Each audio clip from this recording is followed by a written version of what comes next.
आज আমি পেঁয়াজ কলি দিয়ে সিম দিয়ে একটা টমেটো একটা পেঁয়াজ আর এই চিংড়ি মাছ দিয়ে ঝাল করব। এই দেখুন, এবার আমি পেঁয়াজগুলো ভেজে নিচ্ছি, পেঁয়াজ কলিগুলো ভেজে নিচ্ছি। পেঁয়াজ কলিগুলো আমি হালকা করে ভেজে নেবো একটু। সিমগুলো আমি এর সঙ্গে দিয়ে দিচ্ছি, একসঙ্গে সব ভাজা হয়ে যাবে। অনেক তেল লাগবে, একটা একটা করে ভাজলে। আমি খুব কম তেলে রান্না করব।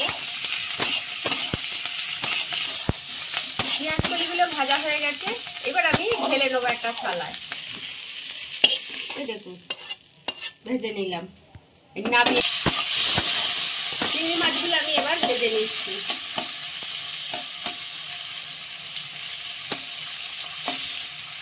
চিংড়ি মাছগুলো একটু লাল লাল করেই ভাজবো।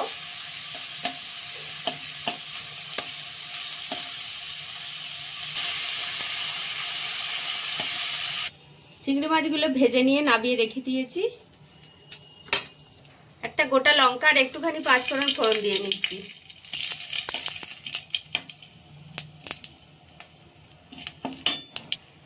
ফোড়নটা ভাজা হয়ে গেছে, এবার একটা পেঁয়াজ দিয়ে দিলাম।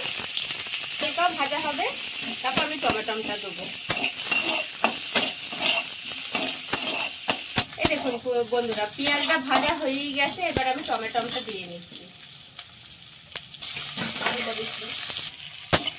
টমেটোটা আমি দিয়ে নিয়েছি, এই পেঁয়াজের সঙ্গে সুন্দর করে ভেজে নেব। এই দেখুন, 1 চামচ আদা বাটা দিয়ে নিলাম, আর একটুখানি দেবো আদা আর লঙ্কা বাটা দিয়ে নিলাম। 1/2 চামচ জিরে গুঁড়ো দিলাম, 1/2 চামচ ধনে গুঁড়ো,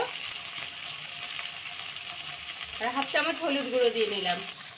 এই দেখুন, কালারের জন্য একটু কাশ্মীরি লঙ্কার গুঁড়ো দিলাম।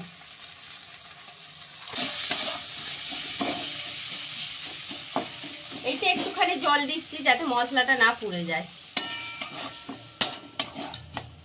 এবার ভালো করে মশলাটা আমি সুন্দর করে কষে নেব। এই দেখুন, পরিমাণ মতো নুন দিয়ে নিলাম।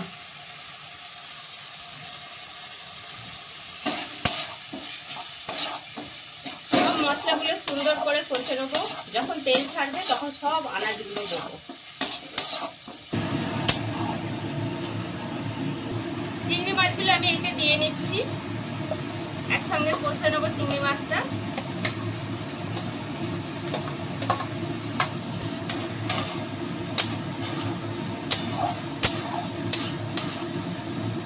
দেখছেন প্রায় তেল ছেড়িয়ে দিয়েছে, আর একটুখানি কষবো।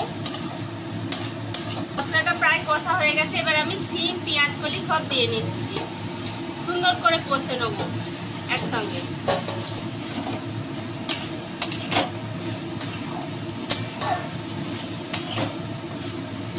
দেখুন, সব আনাজগুলো আমি সুন্দর করে কষে নিচ্ছি। কষা হয়ে গেছে, আমি এবার জল দিয়ে নিচ্ছি। খুব বেশি জল দেবো না, খুব সামান্য জল দেবো।